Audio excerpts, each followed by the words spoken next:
ભરૂચ શહેરમાં વિકાસના કાર્યોનો ધમધમાટ જોવા મળી રહ્યો છે ત્યારે આજરોજ ચૈત્રી નવરાત્રીના પ્રથમ નોરતે ભરૂચ નગર સેવા સદનના વોર્ડ નંબર 6માં આવેલ નિઝામવાડી સ્થિત મેલડી માતાના મંદિર ખાતે ખાતમુહૂર્તનો કાર્યક્રમ યોજાયો હતો, જેમાં ₹50 લાખના ખર્ચે મંદિર પરિસરમાં પેવર બ્લોક અને હાઈ માસ્ટનું નિર્માણ કરવામાં આવશે। આ કાર્યનું આજરોજ ધારાસભ્ય રમેશ મિસ્ત્રીના હસ્તે ખાતમુહૂર્ત કરવામાં આવ્યું હતું। આ પ્રસંગે નગરપાલિકાના પ્રમુખ વિભૂતિ યાદવ સહિત સ્થાનિક નગરસેવકો અને આગેવાનો ઉપસ્થિત રહ્યા હતા। આ વિસ્તારનો નગર સેવા સદનના વોર્ડ નંબર 6માં સમાવેશ કરાયા બાદ શહેરના અન્ય વિસ્તારોની સરખામણીએ સર્વાંગી વિકાસ થાય તે હેતુથી વિકાસના વિવિધ કાર્યો થઈ રહ્યા છે।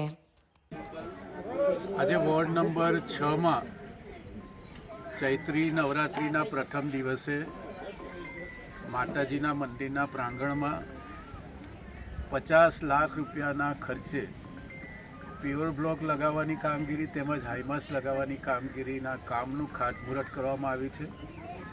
રાજ્ય સરકાર દ્વારા વોર્ડ નંબર 6ને ભરૂચ શહેરમાં સમાવેશ કર્યા પછી ભરૂચ શહેરના અન્ય વોર્ડોમાં જે વિકાસ થાય છે એને બરોબરીનો વિકાસ આ વોર્ડમાં પણ થાય એટલા માટે વિશેષ પ્રકારની ગ્રાન્ટ આ વોર્ડ માટે નગરપાલિકાને આપવામાં આવી રહી છે।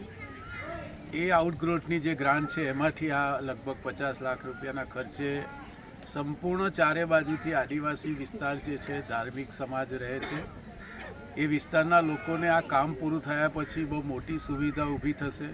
પોતાના ઘરના વિસ્તારના અથવા સામાજિક પ્રસંગો અથવા ધાર્મિક પ્રસંગો પણ આ જગ્યા ઉપર સમાજના લોકો ભેગા થઈને કરી શકશે। અત્યારે પણ કરી રહ્યા છે, પરંતુ આ સુવિધા ઊભી થયા પછી આ વિસ્તારના લોકોને બહુ મોટો આવનારા દિવસોમાં એનો લાભ થવાનો છે।